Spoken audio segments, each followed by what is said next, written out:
Hi, I'm Anna Marie Cox, and I am your Redeemer! It's Morton Cox. Hi, I'm Daniel Dresner, and you know, Anna, everyone in the old world had a show.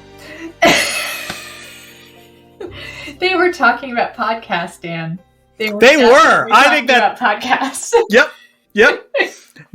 The most historically accurate part of this film, hands down. Yep. Welcome to Space the Nation, where we look at science fiction through the lens of Rentier states and commodity fetishism. Today we'll be talking about Mad Max Fury Road, which is available at Max, appropriately enough. Max, yes. Which I believe is all caps, Dan. It's Max. It is, but yes. Right. In the next couple of weeks, we're going to be talking about Furiosa, a Mad Max saga, and then we're going to do Atlas, which has nothing to do with anything you may think of when you think science fiction and Atlas. It has to do with J-Lo. J-Lo and AI, basically. I've started watching all the best alphabet. Oh, yeah. All the best alphabet things. Letters. We're going to have some fun talking about that one. Let's put it You've already seen it? I've seen the first 45 minutes, and yeah. I was thinking about watching Madame Web tonight, because there's a new, yes. How to Get Made about Madame Web. So. Oh, excellent. And we might have to do an episode about it. You wanted to. I think we do, yes. Which, you know what? If we do an episode, it'll probably be patrons only. That's a good point. Although, this does remind me, this normally should be something we should take up in executive session, but we do really need to do the Hunt for Red October special patrons-only episode. We need to set that up. Yeah, we do. Because that was an episode we agreed to do when we got to 250 patrons, and we agreed that it would be a non-technically science fiction or a traditionally speculative fiction, because I guess you could call Hunt for Red October speculative fiction, but I guess you could call all novels speculative fiction. That's one of the reasons I don't like the term. There you go. Anyway, we're talking about being patrons, Dan. We're talking about what patrons get. Mm-hmm. That brings us to very naturally, very, very good segue. Incredibly natural segue to say that if you are not a patron and you are listening to this episode, might I suggest becoming a patron? If you go to patreon.com/spacethenation, you can become a patron for as little as $3 a month. And by becoming a patron, you get access to a whole bunch of goodies. You get early access to podcasts. You get access to our semi-monthly AUAs. And you get, most importantly, access to our Discord channel, which is delightful. Contains lots of, channels within, including adorables, including politics, sports, what people are currently enjoying. And of course, a very active conversation thread about our myriad episodes. Yes. Another thing that you get to do if you are a patron is listen to this episode without any advertisements. V8, Dan. V8. And people can't see I'm doing the gesture, which I do think is really clever. Like the fingers within fingers gesture thing. It's really cool. Yep. Yeah. This movie deals with capitalism a little bit, so we'll be talking about that later. And if you, like me, don't like capitalism, that's a really good reason to support this show directly. Pay your labor directly. So feel good about yourself, the show, and doing some small thing to gum up the works of Big Capital. But Dan, actually, speaking of gumming up the works of Big Capital, I have a question for you, and it's simply this. This is it. How are you doing? You know what, Anna? I'm doing pretty well. I mean, yesterday, we are recording this, I believe, the day after Donald Trump was found guilty, 34 counts, felonies in New York. And, how do I put this? I am not surprised in the slightest that Trump was found guilty, but this is one of those events that I honestly think social media is just made for. The tweets, the skeets, whatever you want to call them, were just everyone was bringing their A game yesterday. And that was delightfully amusing, I would say. Okay, favorite skeets. I got one right off the top of my head. Ready? Yes. Yeah. Hard day to be an abolitionist. That was my favorite skeet of the day. Yes. I was really happy. I came up with one when it was announced that there was a verdict, but the verdict hadn't been delivered yet. And I said, well, the jury was obviously going to deliver the verdict of the Mets suck. I saw a few Mets-related meme skeets and tweets. I believe one of them, I don't know if this is real or not, I want to believe that it's real, is that they were doing man on street interviews with Trump supporters outside the courthouse, and someone walked by and said to the MAGA person, "Now you know what it's like to be a Mets fan," which that's good. That's clean. It's perfect, like local New York stuff, and also completely accurate. I think someone pointed this out, like, you know, about let's have a moment of silence for all those wives getting those flags to fly. Yeah, I participated in a series of skeets where I'd have to recount in order to really make the joke land. I'm going to try to do it briefly, which has to do with the fact that someone posted something about, well, like, you know, 3 months in the future, or I guess actually it would be whatever, 6 months in the future, Alito writes, there is no law. Actually, you know what, Dan? This entire series of tweets requires me to share about Glenn Beck comparing Trump to Obi-Wan Kenobi. Which is appropriate discussion. Listeners might be wondering, why are we going political?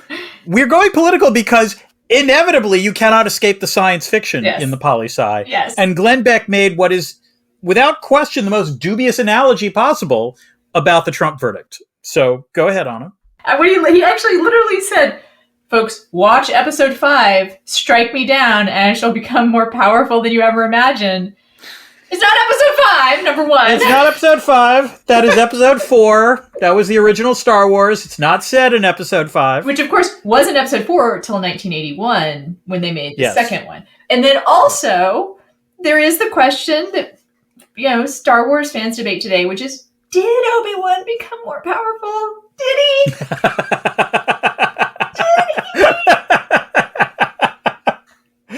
There's also the third thing of, are we really going to be comparing Donald Trump to Obi-Wan Kenobi? Well, I mean, you want to talk about different temperaments. He talks very gnomically. I mean, he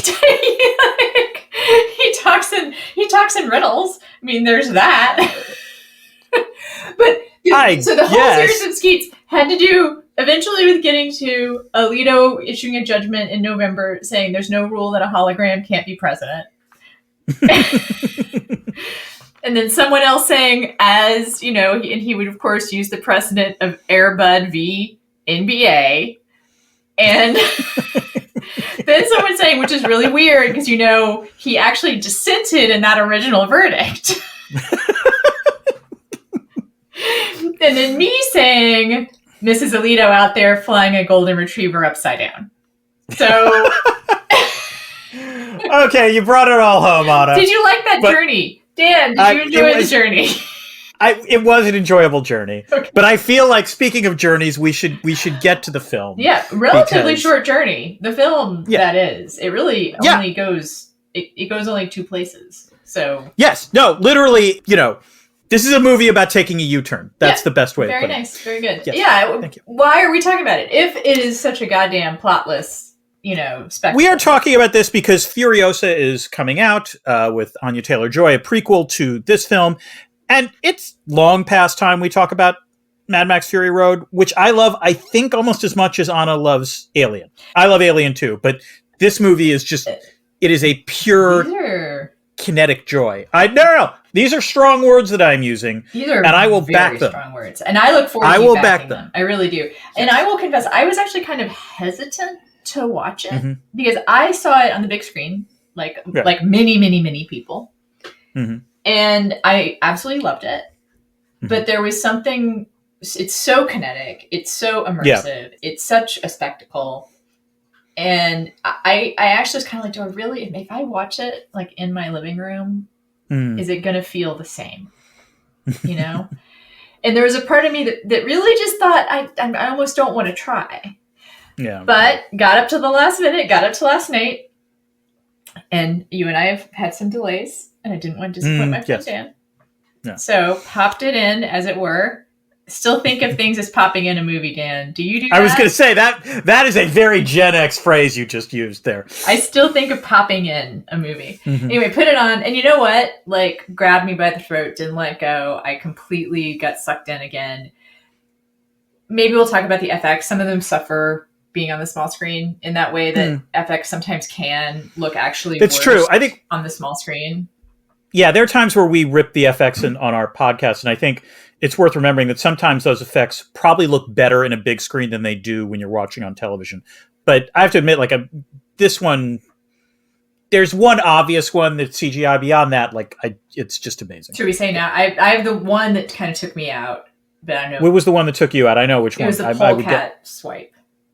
Oh, no, that was not the one. I was thinking about there's the crash sequence at the end where you see like the steering wheel come at the Oh, well, yeah. That I almost am like, well, actually, most of that was practical. That's amazing. Except like, like that obviously is, yeah. The steering wheel was the one thing they needed. That's impressive. They needed to be right on target like that. So for me, it was the polecat scene where Mad Max is on the polecat and the gas thing blows up behind him. And the gas explosion is real, is practical. But they added him swinging in front of it, and I feel like you can kind of tell that he's swinging in front of it. Anyway, the good thing about this being a movie about a U-turn, Dan, is... Will this podcast ruin it for you? Not a chance. Watch the film. Absolutely. We're going to recommend you watch this film. It's a great film, but it might be the lightest plot lift ever. It is. There's a convoy. It goes in one direction. It reverses course. That's it. It's a chase and then a U-turn.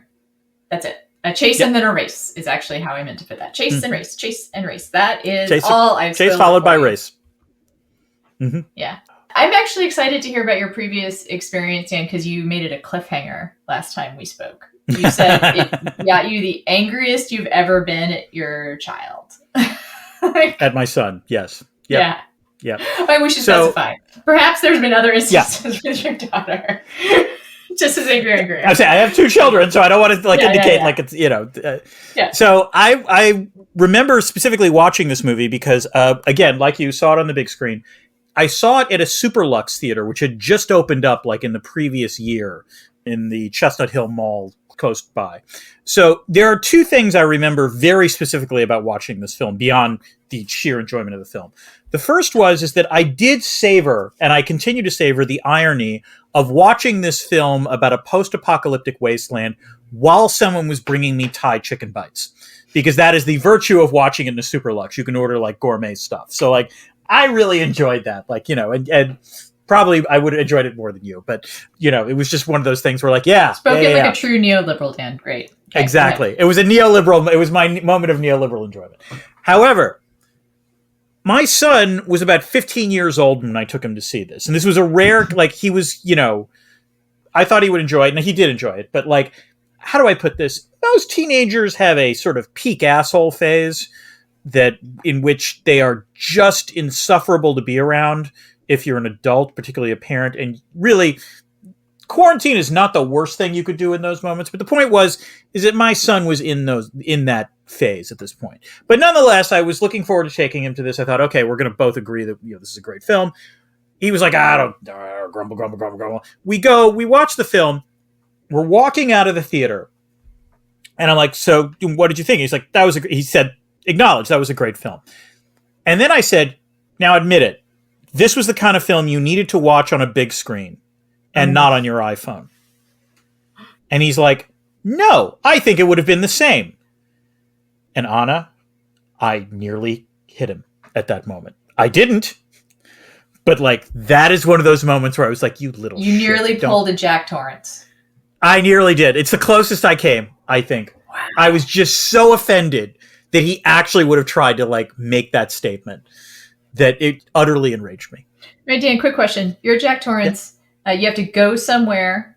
We already did this for like The Shining. Would you go to that hotel? If it's not the Shining Hotel, where is it that you go to be with the family that you almost physically, or that you did perhaps, like get that angry at?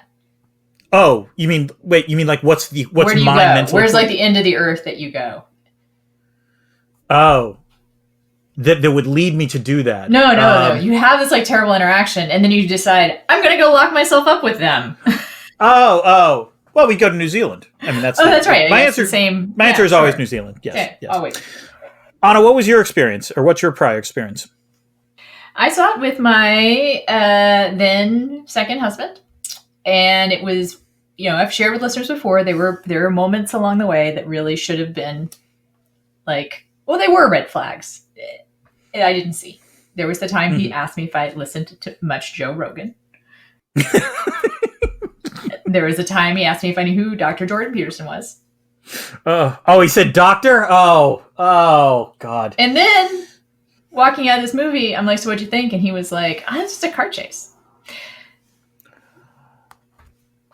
All right, so Anna, that leads me to my question. Where is your equivalent of The Overlook? Oh, that's a good question. I mean, I guess I would go to someplace near an ocean for sure, not landlocked. You know what? Yeah. I would go to Castine, Maine. Not in the winter, but in the summer. Castine, Maine, little tiny town in Maine. I have spent a summer there before. I was about to say summered, but I've spent a summer there before. It's like kind of it's sort of cheating because a lot of like artsy people kind of go there during the summer, but it's really beautiful. It's pretty remote, so it wouldn't be just me and whatever family, but right now just me and the pets, I guess. Yeah. Man, if you trapped me and Molly Murder Kitten in the same place, like in a I got money on Molly. Yeah, I know. Yeah, sorry, Anna. I'd like, R.I.P. because Molly would. Yeah. Oh, that's yeah. The Overlook would get to Molly, whatever spirit. She doesn't need it. What am I saying? Doesn't need it. Molly is the Overlook. Or she was already at the Overlook. Is the better way to put it. Yeah. That's true. You look at that picture of Jack Torrance. You zoom out a little bit more. The cat is there. You see Molly's little fuzzy face. I like the idea of Molly just looking dead on at the photo, like, yeah, I'm here. Yep. All right. So we, having had the technical and sort of logistic difficulties that we did, and me getting late to this, I asked you to do the story behind the story, also figuring this is your show. This is the movie that you love. So I suggested that you handle the story behind the story. Dan, my limited understanding of the background available is that there's a lot available, right? That there's just a ton to know. And that Tom Hardy was a delight. And that shooting a script that someone has been working on for 40 years makes it really easy to do when they have like real specific ideas of what they want, right? Like that's how that worked out. Anna, once again, you're right. Let's just move on to the plot. No, I'm sorry. I can't do that. As it turns out, yes, as you said, production took nearly 30 years. And not just that, there is a whole book about the making of this movie. Kyle Buchanan's Blood, Sweat, and Chrome, the wild and true story of Mad Max Fury Road, from which much of what I'm about to say is cribbed. So, Miller did have the original idea close to 30 years before the film was released. He thought about it in 1987 as sort of one long chase film, although really that is almost The Road Warrior. And then in 1998, he thought about everyone fighting for human beings rather than oil, so that the human beings would be the MacGuffin rather than the oil of the original Mad Max films. So production started, in the late 1990s. The idea was that Mel Gibson would reprise his role. He also recommended Sigourney Weaver to be cast as Furiosa. And then multiple things happened that derailed the project at that point. The first was 9/11, which wreaked serious havoc on the budget because the dollar collapsed relative to the Australian dollar, and that suddenly made everything much more expensive. He was going to shoot in Australia, and that became harder. Second, George Miller committed to make Happy Feet, and obviously he was making that film, so he couldn't make Mad Max Fury Road. And third, and this is important, Mel Gibson founded the country of Pennsylvania. Now, I believe the boundaries of Pennsylvania were well established, probably even 200 years ago. However, it is true but like that it Mel really Gibson appeared on the maps. Yeah. You know what? Just like Columbus discovering, air quotes, America, Mel Gibson discovered Pennsylvania. That's the analogy I would make. That is the best analogy. Thank you. I do. Also, so amazing. This role is fucking cursed. Yeah. True. Oh God, I hadn't thought about that. All right. So anyway, production restarted in 2010.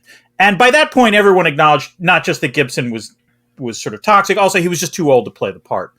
The idea was to film 2 Mad Max films back to back, Mad Max Fury Road and Mad Max Furiosa.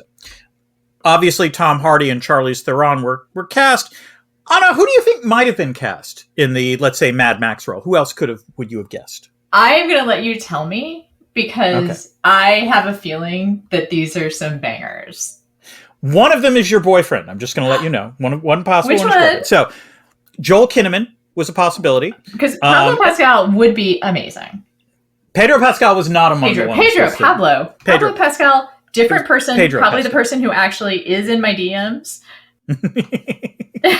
Hoping I don't notice sharing the bank name information with. Yes. Okay.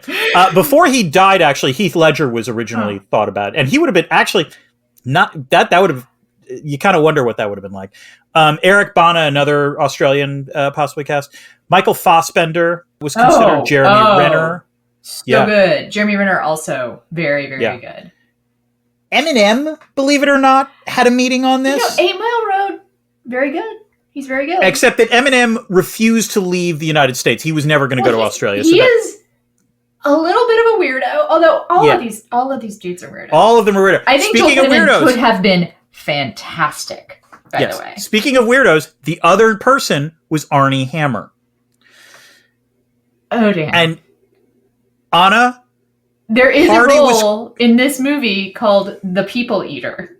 Yeah, that would have been better for Arnie Hammer.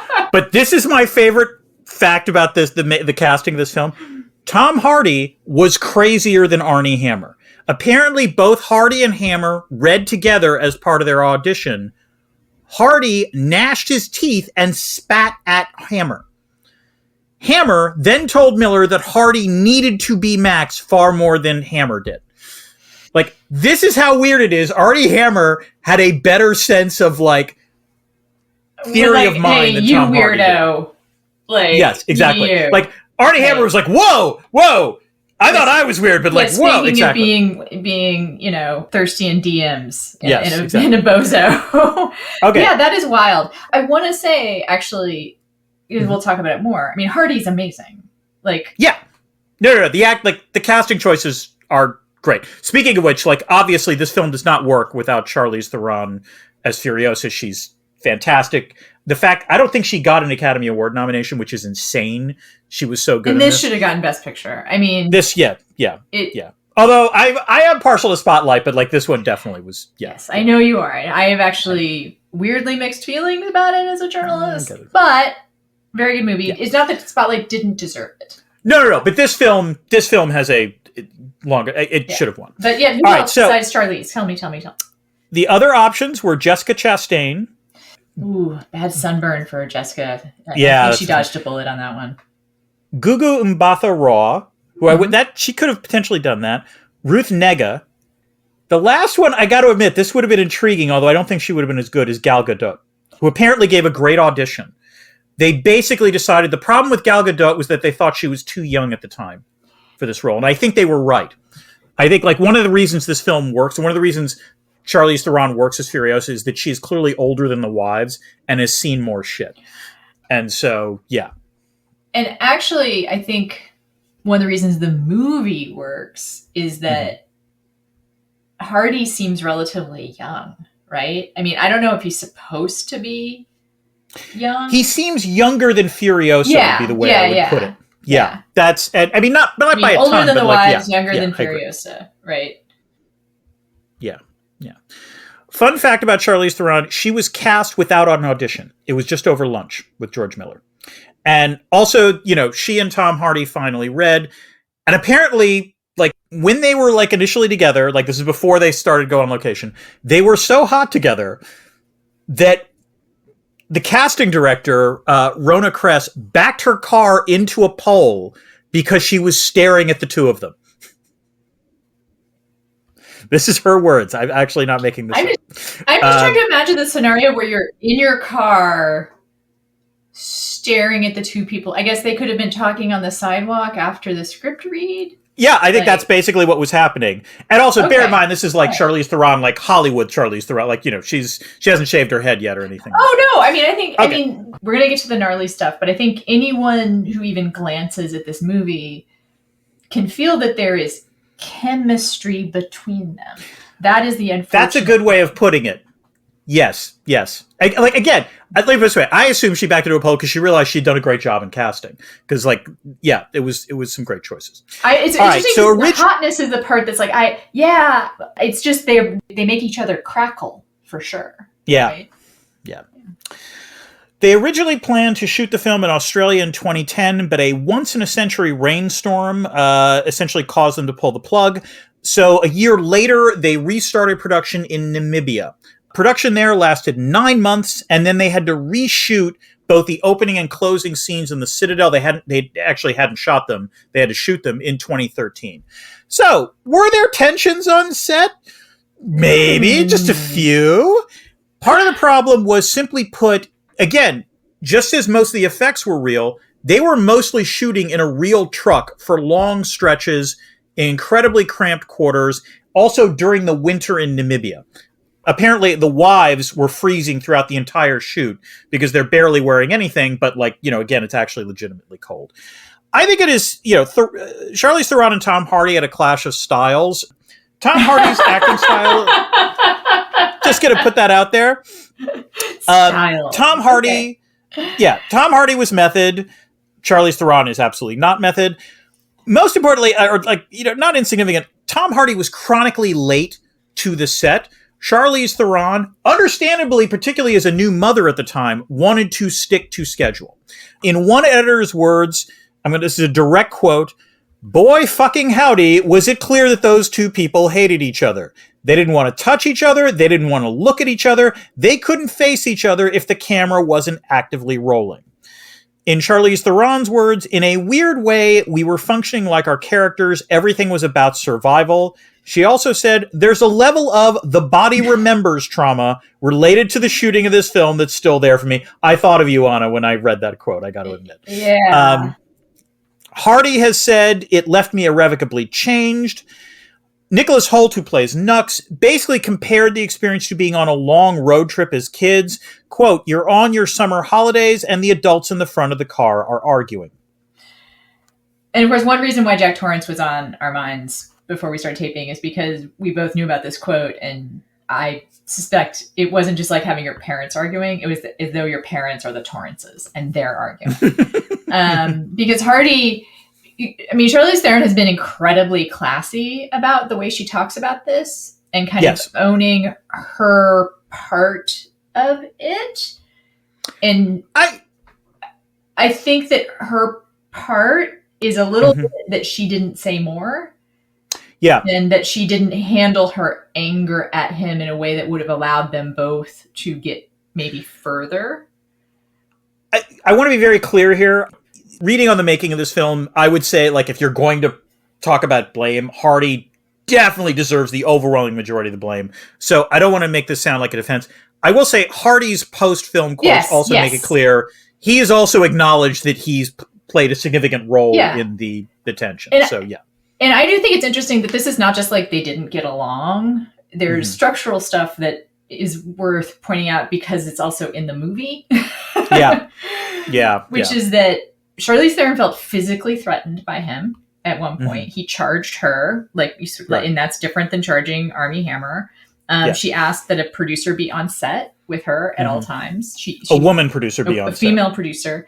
Yeah. And I don't know, I can't get from the reading if the distinction is that it a line producer that might have been with her on set, because I know they invited one of the co-producers of the film, Denise Denovi, to Namibia. I said that wrong.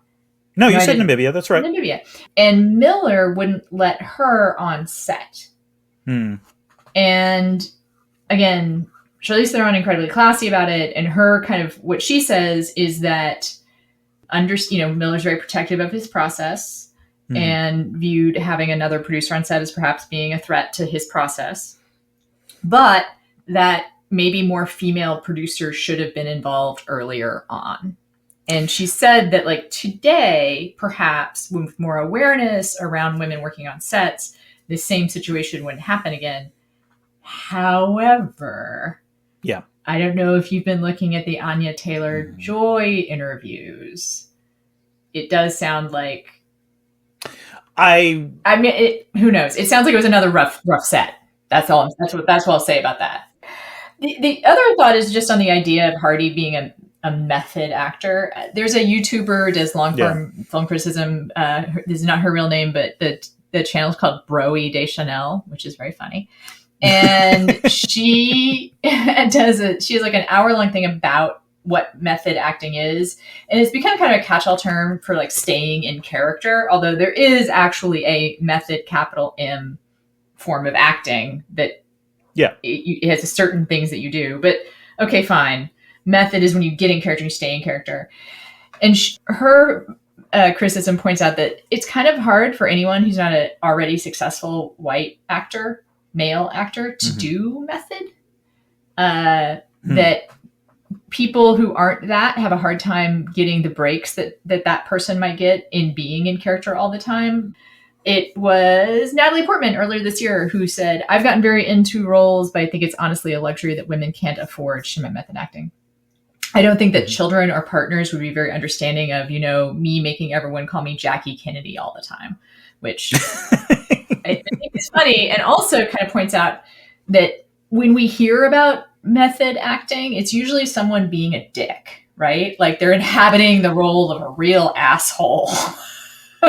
I guess, although, like, I think it partially, I mean, there are gradations here. Like, I was just thinking about Ford versus Ferrari, where apparently, like, Christian Bale wasn't, I don't think this is method, it was mostly the accent, but, like, he kept his accent the entire time, his American accent, because he didn't want to. Method. That's not, yeah. Method is like Jared Leto refusing to speak to people on set because that's not what, Yeah. his character would do. I get, like, I guess, so wait, I don't want to push back too much on this, but like Daniel Day-Lewis in Lincoln, is that method? I think that's considered method. Although, again, there's the Stanislavski method, which has to do with, it's actually not even staying in character. My understanding, it's calling events from your own past. Correct. Yes. And bringing them to the role. It's this idea of just staying in character is that's a different, little weird. I mean, like, we've heard of, everyone's probably heard the perhaps apocryphal story of Dustin Hoffman and what's his name? Laurence Olivier. On the set of Marathon Man. In Marathon Man, Hoffman is like running laps around the set, like being a marathoner. And Olivier is like, "Have you heard of acting?" Yes. Yes. I will say, like, one of the interesting things about this is you say, like, it was tough for Theron. Miller really took the feminism part of the screenplay, however, seriously. I mean, he consulted with Eve Ensler, author of the Vagina Monologues, on the script, also brought her to the set for a week to talk to the wives about gender violence. And, like, there's quotes from Zoe Kravitz and others saying that it was actually valuable to them in terms of getting into part. Okay, 90% of the effects in this film are practical. The Doof Warrior's guitar, for example, fully functional. None of his scenes had any CGI, including when the guitar shoots out fire. The studio shut down production before the Citadel scenes were shot because it was going ridiculously over budget and over time. They did those a year later in Australia. One last note, just to close the loop on the bad behavior. It should be noted, Tom Hardy apologized to Miller. I don't know if he ever apologized to Theron, but he did apologize to Miller when he finally saw the final cut, which premiered in Cannes. And I think he's acknowledged that, like, he couldn't quite figure out how this film was going to work. And until he saw it, the final cut, he realized, oh, okay, George Miller knew what he was talking about. He's also said, and I think this is a kind of endearing, now that he's older and uglier, quote unquote, Tom Hardy, not ugly, that he feels like he could handle the role differently. Yeah, maybe. But he's been gracious in acknowledging, like, again, it sounds as though he's in a place where he could apologize to Charlize Theron, even if he hasn't. But I would just say, I'll just hail Queen Charlize. What just an amazing person. Also, best reoccurring, guest star ever on Arrested. Like, she is just, that is like of all of her roles, honestly. Mm-hmm. One of my commands, I am partial to her in A Million Ways to Die in the West. Okay. But I was going to show that one of the commands I have, this is a deep cut for Arrested fans, to Exley is night-night, or he jumps into bed. I go night-night. I just need to get him a tiny teddy. All right. Dan, Next thing. Yes. Let's get to Chekhov's What's It. This is the thing that appears often in the first act of the film that winds up being somewhat relevant in the third act. Anna, what do you have? Chekhov's universal donor, Dan. Oh, well done. Well done. That is good. Thank you. That is good. I have Chekhov's mediocre. And by the way, this was something I didn't realize until this watching of it, that term was used before Immortan Joe says it. So like that was actually, I did like that. That was a good callback. Yeah. Yeah. It actually was a callback. That was the thing that was intriguing. Yes. Yes. It is a callback. I agree. It is a Chekhov's something. Yes. It is a Chekhov's thing. That's what I'm saying. Yeah. All right. Okay. Mm-hmm. We clearly love talking about this movie. We should probably move on to the actual plot. Let's get to the plot. All right. Let's start with Act 1, Max is Mad. Meet Max Rokotansky, a man driven mad by those he failed when he was a cop and the world fell apart. He is captured by the forces of Immortan Joe and forced to serve as a blood bank for a sickly war boy named Nux. Joe has a pretty good life for an asthmatic as he controls the region's only water supply from the Citadel. He dispatches Imperator Furiosa and her war rig to trade their water and mother's milk for gasoline and bullets. Furiosa has other ideas, however, and takes a detour east. Alerted to the course change, Joe finds 5 of his young wives missing, gone with Furiosa. Joe assembles a war party in pursuit. Nux, determined not to be left out, heads out with Max, his blood bank, on the hood of the car. Furiosa's caravan runs into some scavengers and fends them off. Immortan Joe's forces catch up, with Nux and Max in the lead, but Furiosa drives into a sandstorm, scattering Joe's war party. Nux attempts to sacrifice himself to blow up the war rig, Max stops him, and Furiosa destroys Nux's car. Anna, as much as I love this film, this section of the film is the weakest in the sense that Furiosa's escape plan does not seem entirely well thought out, and I don't care. I really don't. I fell in love with this film the moment I saw Doof Warrior playing the guitar that shoots flames. This doesn't happen that often, but like, I'm sure you've had this experience where you're watching a film, something happens, and you just laugh at the like sheer fucking genius in delight of what you are watching on. Yes, delight. And that was how I felt watching Doof Warrior. This film, I'm not joking, might be the film that made me the happiest in this century. That scene, just the first time I saw it, just sheer delight. Okay, that's interesting, but okay. Yeah. I don't know if I agree that it's the weakest. I think the movie is just super strong. I mean, if I had to pick a weak part, I don't know. I just won't for now. What I want to say is that Nicholas Hoult is top of his game. Like, so good. I do think this is his movie as much as it is Max and Furiosa's movie. Mm-hmm. Like, his character has an arc that is as interesting and more revelatory than either Max or Furiosa's. Like, his definitely more interesting than Max's. From war boy to sacrificing himself for the wives. Yeah. He literally, I mean, it's also telegraphed. Like, he goes from being all white to being human.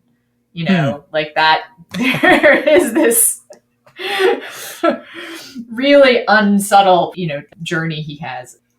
Also, the Doof Warrior is emblematic of why this movie, I think, works, which is that there is so much in it that that Miller has thought about and has a whole history in his head. Again, this particular movie, 30 years in the making, the whole saga, 40 years in the making, almost 50. I mean, if you look now, right? Right. And Miller thinks about it all the time. Like, it's kind of strange, actually.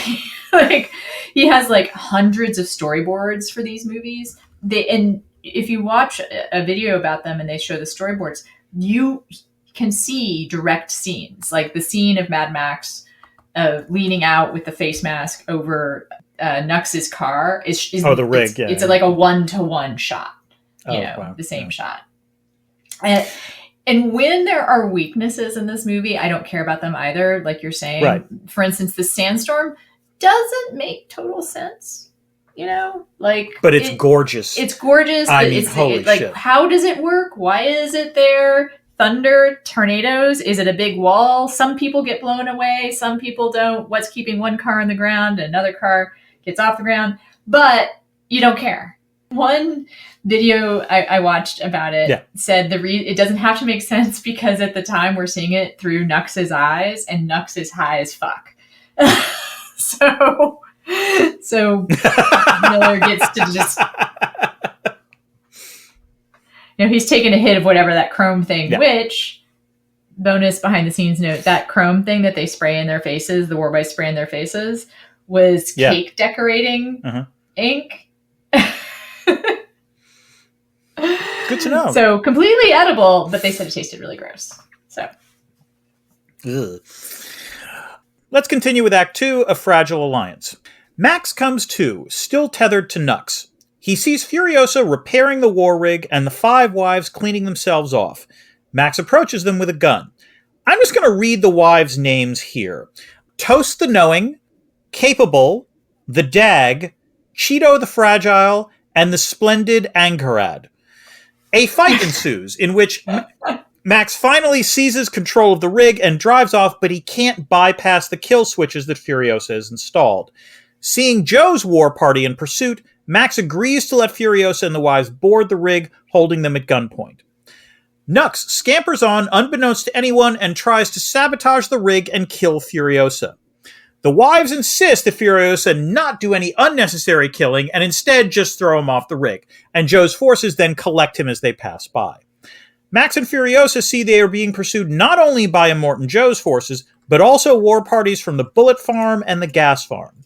They reach a choke point in the canyon where Furiosa had cut a deal with a biker gang for safe passage. The biker gang ain't happy about the 3 war parties, however. They blow the canyon walls, but welch on the deal and attack the war rig.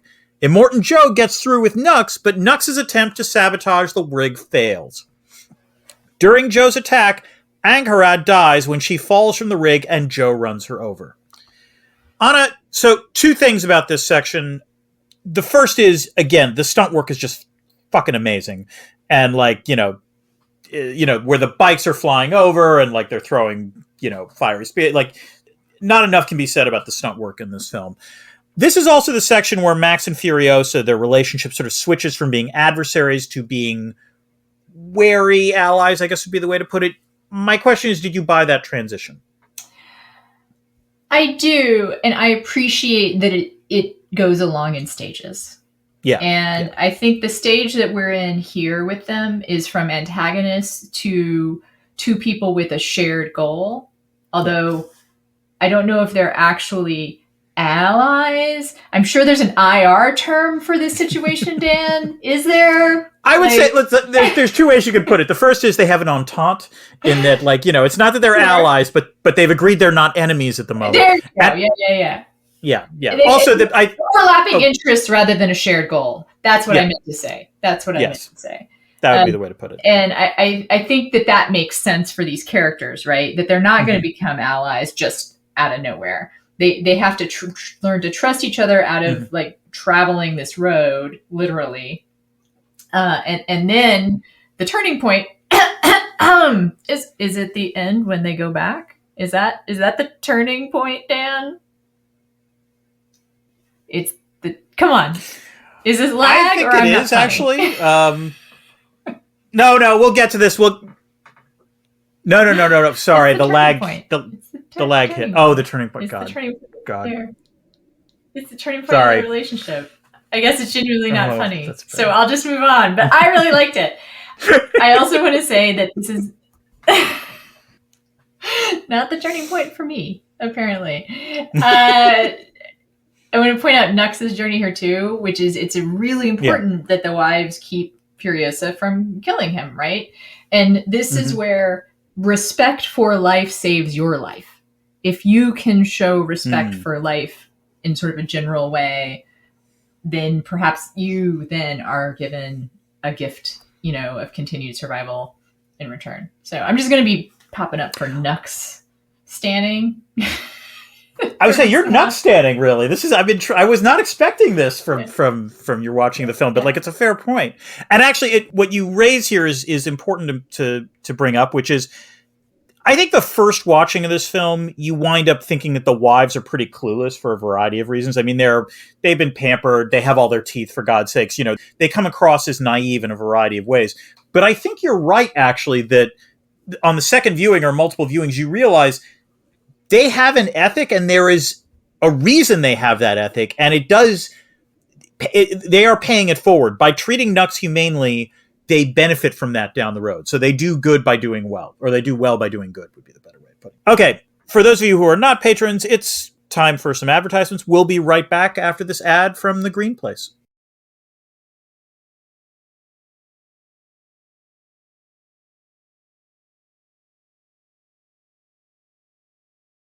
Mother's milk, Dan. It's what's for dinner. It's the other white meat. I'm sorry, that's way better than Turning Point. That's okay. Well, Turning Point was just a pun that I hope to get at least a little bit of a reaction to. I'm sorry. And that is more of an actual joke. So yes. So I understand. All right, let's go on to Act 3, That's Bait. During the night, the war rig barely survives passing through some inky marshland. The rig gets stuck in the mud, and Nux, befriended by Capable, emerges from hiding to help free it and join the crew. Furiosa blinds the bullet farmer, and Max kills him while bringing back ammunition and guns. I love the scene of Max coming back from having killed the bullet farmer so much. It is a moment of restraint in a movie that otherwise is completely no holds barred, right? Yeah. It allows us to imagine a fight even more vicious and bloody than we have already seen. It is such a great moment for a director to step back, right? Yeah. Like to say like, okay, you know, all the stuff I've shown you, imagine what I'm not showing you. Right. Right. No, the honestly, it's also like a great little dialogue moment where Zoe Kravitz is like, "Are you okay? You've got blood all you." And when Furiosa says that's not his blood, yes, although again, sort of second watch, able to pay more attention to more things. He does have a head wound after that, so he is lacerated at the scalp, which does bleed a lot, but it is more blood than you would get even with a scalp laceration. Right. So okay. All right. The next morning, Furiosa explains to Max that they are headed east to the Green Place of Many Mothers, where she was born. But when Furiosa is reunited with the women of the Vuvolini, she learns that the Green Place is no more, and the Vuvolini are down to 7 ladies and a bunch of seeds. Furiosa, by the way, also, this is a case where, I really hope that Charlize Theron, got all of the stress out from making this film in the scream that she utters. And also, by the way, restraint again by Miller, where you see it and you hear her scream, but they cut the volume down. It's almost like a moment of privacy where Miller takes the camera back a little bit, and it's just an amazingly powerful shot. Yeah. Furiosa decides they'll load up the motorbikes and continue east in the hopes of getting past the salt desert, and asks Max to come with them. He declines and is about to go his own way when, remembering his past failures, catches up to Furiosa and proposes that they take the war rig back to the Citadel, beating a Mormon Joe to the punch and trapping his war parties in the canyon. Fun fact about the making of the film, by the way, I don't know if you know this, apparently that scene, this is after all of the sort of bad blood between Tom Hardy and Charlize Theron. Apparently Hardy was so good in that scene that Charlize Theron forgot that she was mad at him, and they apparently had a lovely moment after that. Okay. Anna, I like to think of this film as feminism for action bros, but the key scene that makes it clear that this is feminism for action bros is when Max gives Furiosa the gun to shoot the bullet farmer. Am I right in that assumption? I mean, I guess. I think I remember having that thought and even maybe saying something to my not quite enlightened ex-husband about it. But I think part of my disappointment in him was that he is an action bro and I felt like this movie made no impact whatsoever. That was a bad sign, Anna. I guess, not a good sign. I know. So many red flags, like choruses and choruses of red flags.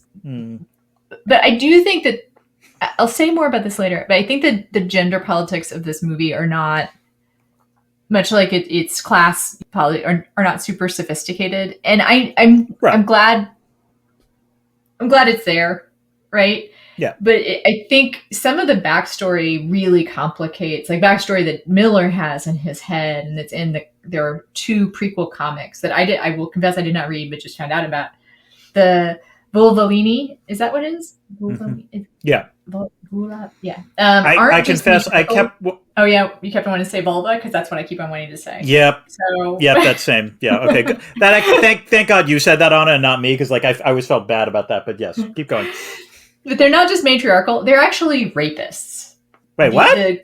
The Crow men in that former green place.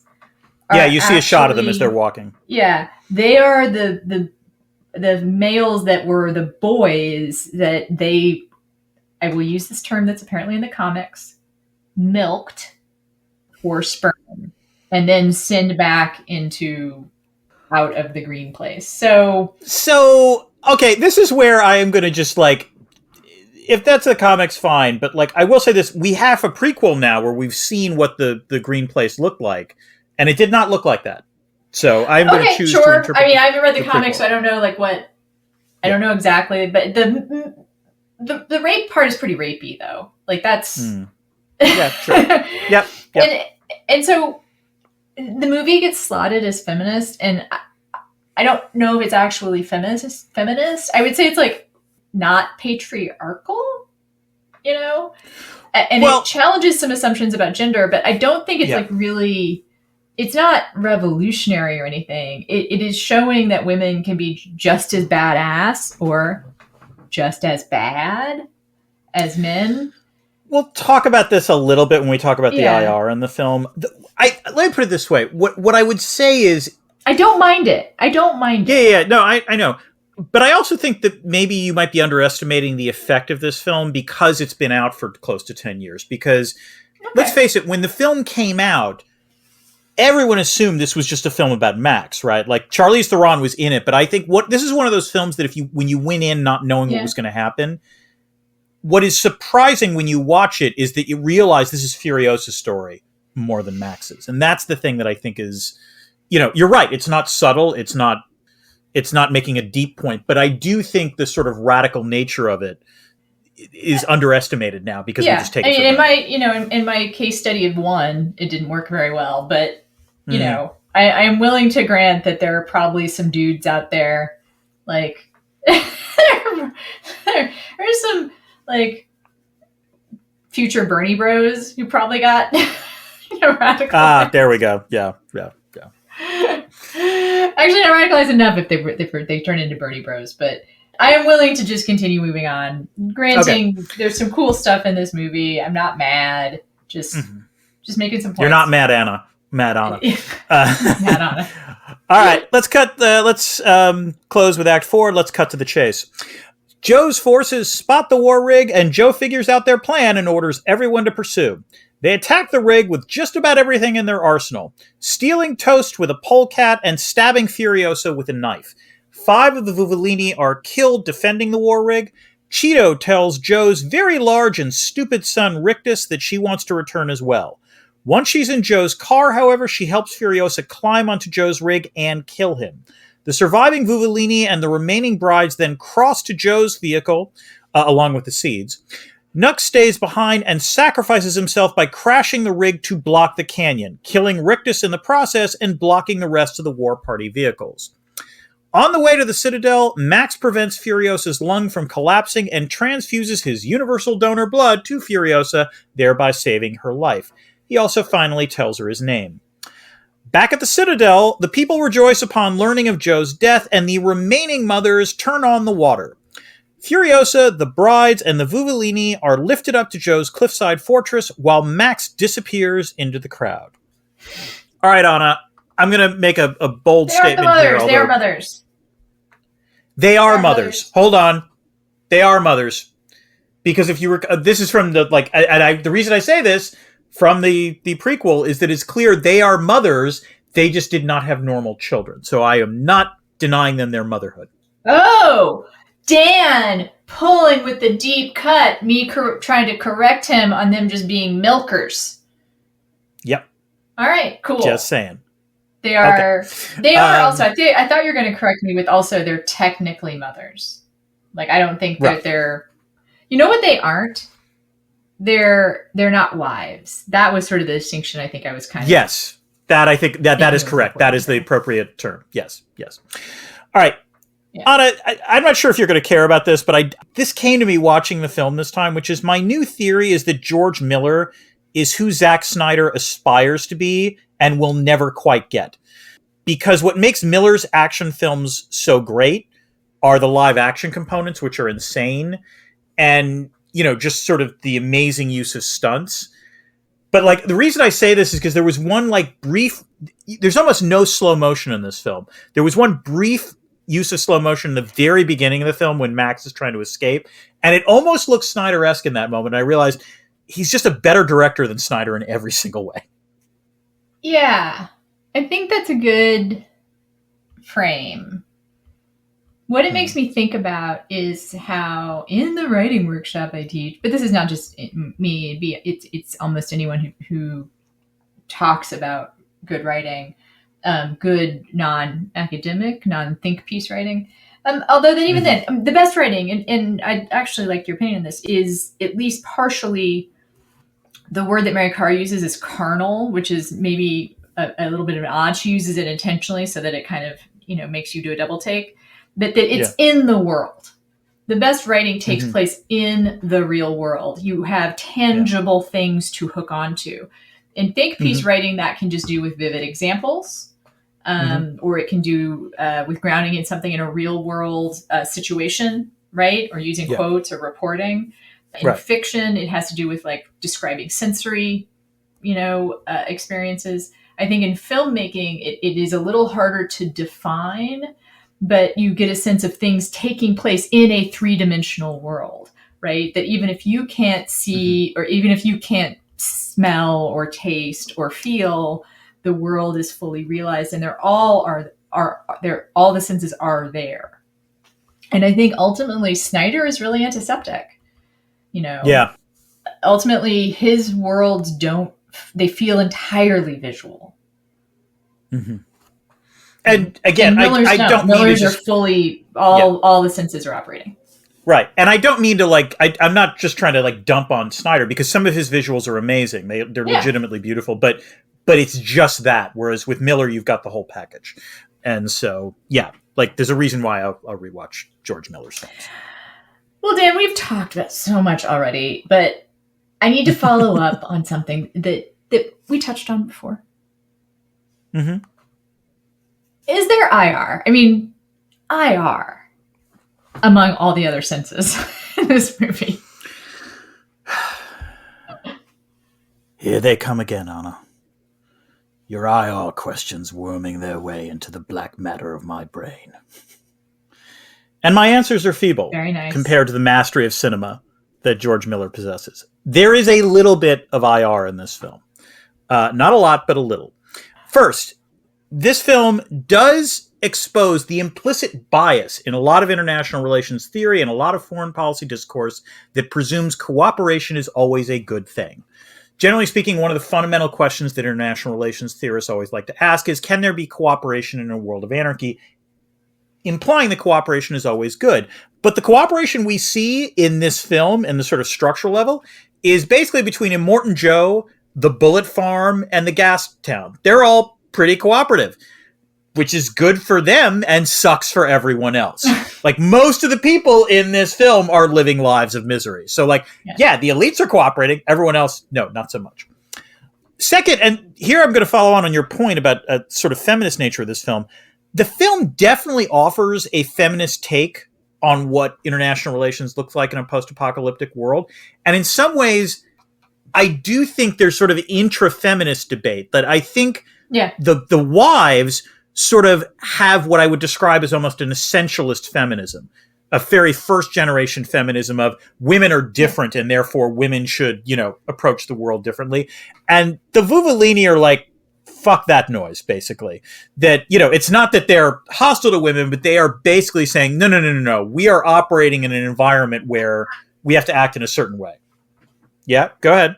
So I disagree just a little. Okay, sure. Which is that while the Vuvolini are sort of situationally or yes. superficially taking on, quote unquote masculine behaviors or signifiers, they are the keeper of the seeds, Dan. They're the custodians of the green place. Here's the way I would put this. They are the ones in touch with the earth and save. Yeah. So no. That's absolutely fair. I think the attitude of the Vuvolini is we have a greater social purpose, but tactically we have to act that we are in an anarchic world, and the idea that we have to act in a fundamentally different way because we're women is wrong. And and that's different from what the sort of wives think. So that sure. Again, it's not a huge thing, but there's definitely that element. Okay. Now, that said, to be honest, there is not a ton of IR theory or international relations in this movie, and I think that might be because the only character in the entire film with any strategic savvy is Max, who, let's be honest, is a little crazy. Because other than him, you have to point out that Furiosa's plan, again, to escape with the wives is pretty vague. Was never clear how she was going to get rid of all the war boys or like the other like scouting vehicles. I don't know how that was going to happen. Yeah. So I will build Furiosa's Iron Man. Have you ever heard that term, Dan? I love that. I only really started hearing it recently. They're opposite of a straw man. You build someone's Iron Man for them. Oh, nice. Okay. Which is, we've talked about is doing the work for the movie, which is that I think her plan was to intentionally draw the buzzards, right? To draw in the people that are scavengers and hopefully kill off some of the war boys that way. And then count on the mini mothers to get rid of the rest of them, like if she makes it all the way there. It's still not a good plan. It's not a great plan. In the words of one Iron Man, not a great plan. But right. Yeah. Really more of an aluminum man than an Iron Man. Really. Also, it's worth pointing out, Immortan Joe is just an idiot. I mean, there's no other way to put this. Like, he overextends his forces. It's just ridiculous. And honestly, no one seemed to understand logistics in this film except for Max. So like Max is the only one that, like, the one strategic insight that Max had was that if they reversed course, went to the Citadel, they could take it. And the idea that Immortan Joe was so stupid as to leave it that unguarded, he gets what's coming to him. Yeah. So, that's the way I would put it. Well, I think that it's really hard to think straight in the desert. Everybody's running, everybody's dehydrated. So I know I get confused. Fair enough. Yeah, no, that's true. But, Anna, now that I think about it, I do have a question for you. Oh, what is it, Dan?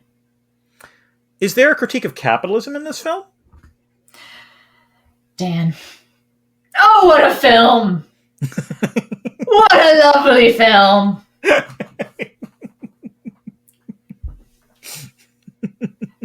But let's not get too caught up in the way it, kind of gloriously savages gender roles or criticize extractive capitalism and consumer culture.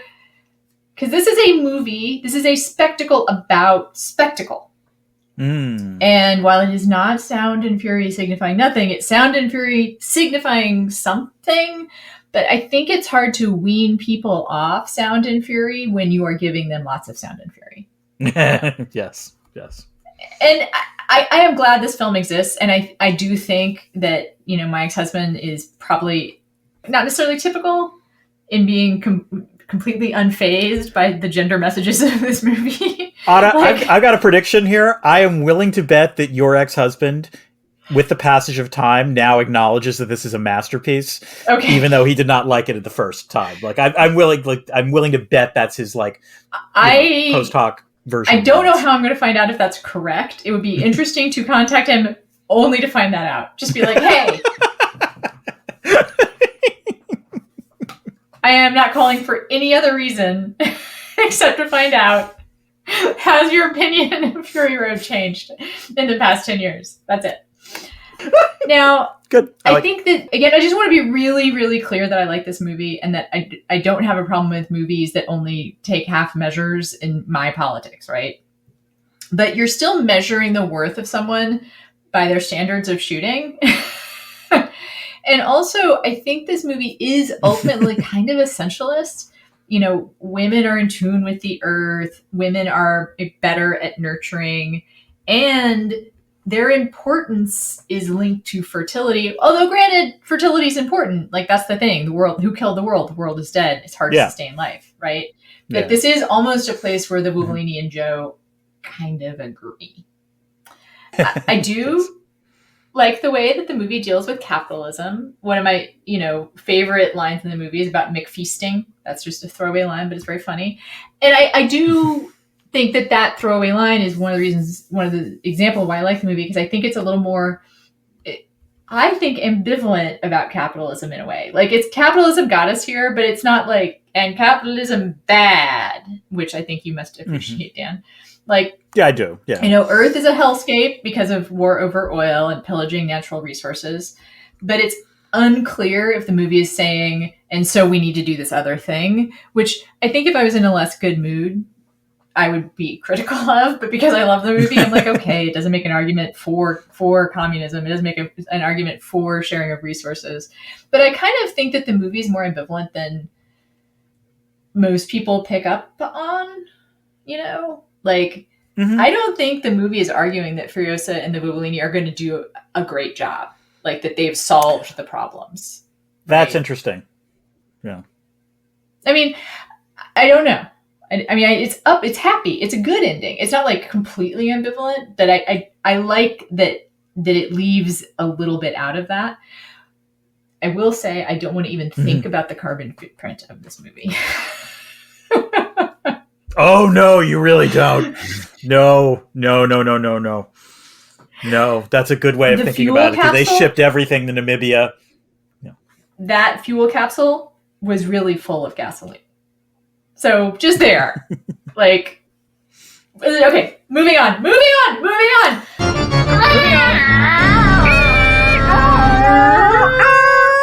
It's much time like for the movie itself. Discordant notes. Yes. Discordant notes. This one comes from Brian Hawkins, who asks, are there any examples in history of a durable regime based on the hoarding and doling out of critical resources by a very small elite class?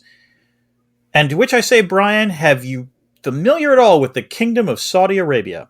Because basically...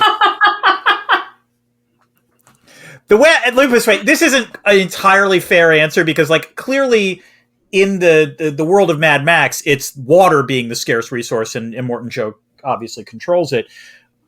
But I think the closest analogy in terms of real-world politics is the concept of rentier states. Rentier states are states that do have control over an incredibly valuable resource, essentially earn revenue by selling it, not so much to the domestic population, but to global markets.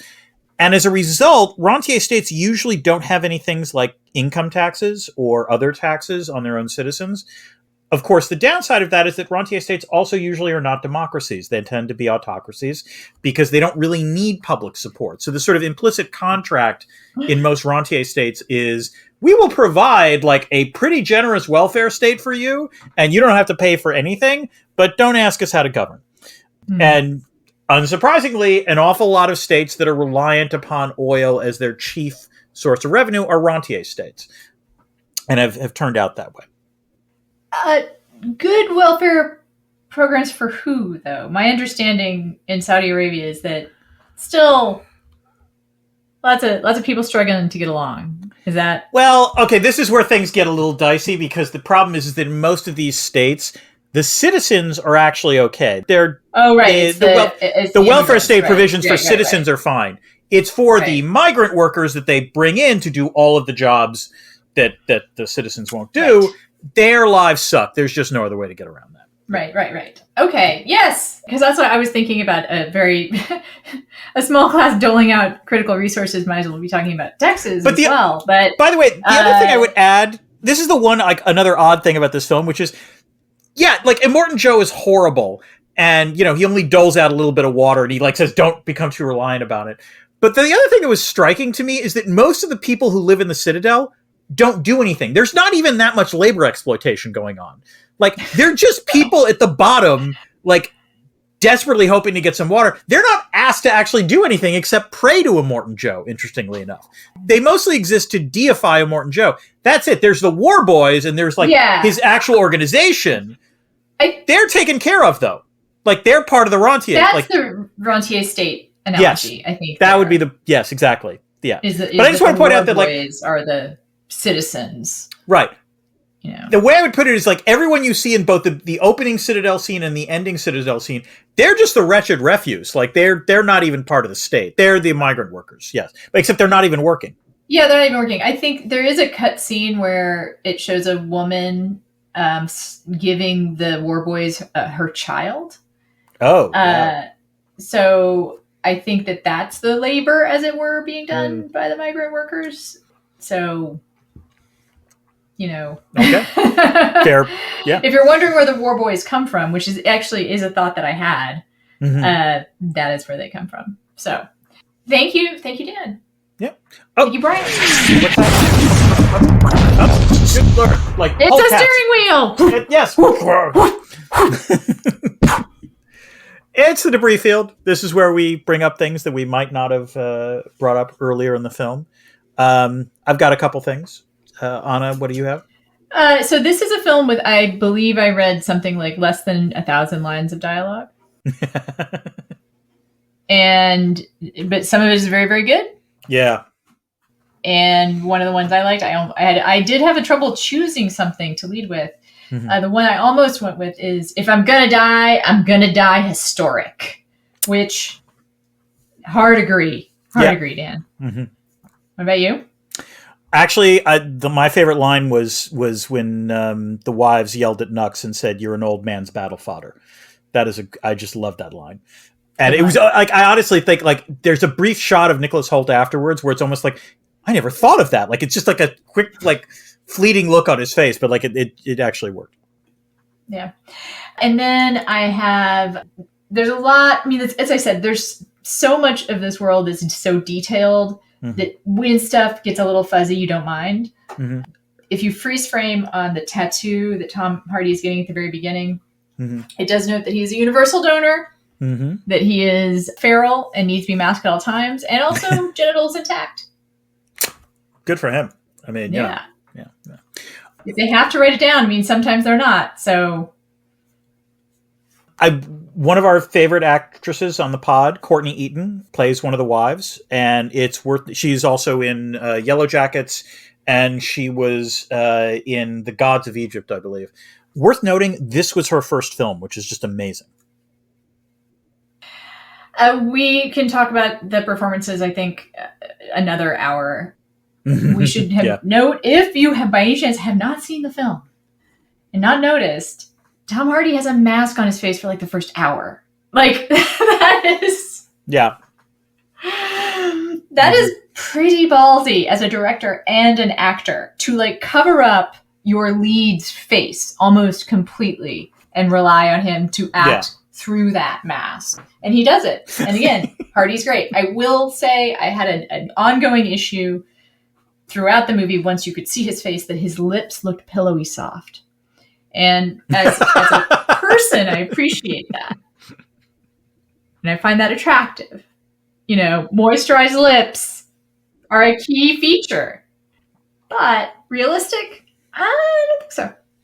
I now have to wonder if, like, George Miller paved the way for Christopher Nolan to cast Tom Hardy as Bane. Because he was basically able to tell Tom Hardy, look, you were in a mask for half the film. I'm just asking you to do it for the other half. For The Dark Knight Rises. Right. Just, yeah. Oh, I think Hardy probably would prefer to act with a mask. That is my... Entirely possible. And also, if he's spitting at his stream partners, like, maybe he should. That's a good point. Again, in terms of acting, Charlize Theron is fantastic. I also want to just say the cinematography on this film. This is a gorgeous film to look at, and also the soundtrack by Junkie XL is propulsive, and I listen to on a fairly regular basis if I'm trying to write like something like and get amped up. It's just I love it's just a great soundtrack. Just a few other little things for me. There's the nipple clamps on the People Eater. No, you only see them very quickly, thank God. And that's also not to kink shame. It's just one of those details that, Miller clearly has thought about every single one of these characters very deeply and knows exactly who they are and what they look like, right down to that. And I bet he could tell us the whole story. I bet he has the story of how the People Eater's nipples got pierced and what age, who did it, what he was thinking, etc.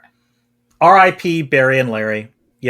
Those tumors didn't do anything wrong. I just, they were along for the ride. Also, I did love how the War Boys kept saying V8. That was legitimately funny. Yeah. Just really good. I mean, you brought up Nux, so I get to say this again, which is that, again, his arc, I think, is really great. And also, he does live, die, and live again, right? He lives as a war boy, dies as a war boy, and then come back to live as a full human colored and all. I'm going to point out, this is the second film that Nicholas Hoult has done that in, because he was also in Warm Bodies. He plays a zombie in that who eventually, was a human, becomes a zombie, then becomes a human again. Last little point, which is the line, "If you can't stand up, you can't do war," is really funny when it's said. Also not true. There is no typing in this film, but like in actual war fighting, guess what? There are a lot of people. A lot of people do war while sitting. That's all I'm going to say. Yeah, there's cavalry, Dan. Yeah, I mean, geez. There's jets. There's tanks. There's a lot of sitting in war very often. So much sitting. That's why people like you and I can do it. Yes, if we really want to. Exactly. Thank God. Thank God for wartime sitting. Yes. All right. We've actually reached the end of our discussion of this movie. I want to thank both patrons and listeners for their patience during the last few weeks where we were besieged by technical and logistical difficulties both in and outside of our power.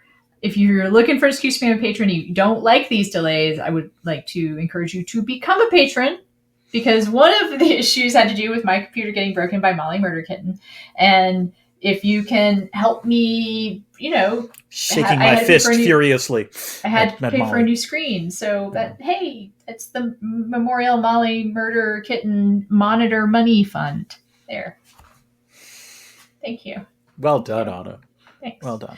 And Dan, if people are interested in hearing us talk or reading us think, where else can they find us?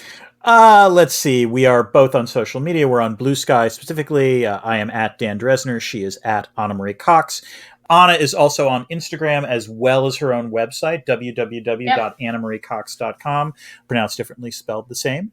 I have a Substack. It's called Dresner's World. Are you still doing the Civil War Substack, Anna?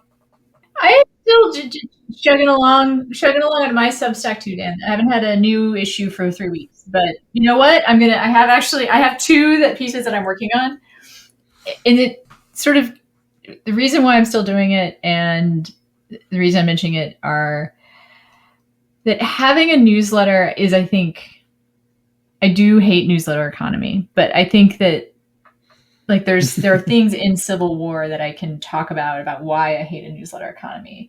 And, I mentioned this to people in another episode, but if people haven't thought about it, one of the reasons why a newsletter journalism economy is bad is you can't cover a war if you're doing a newsletter. If we revert to a media economy where journalists have to support themselves in this way, it means a lot of kind of journalism disappears.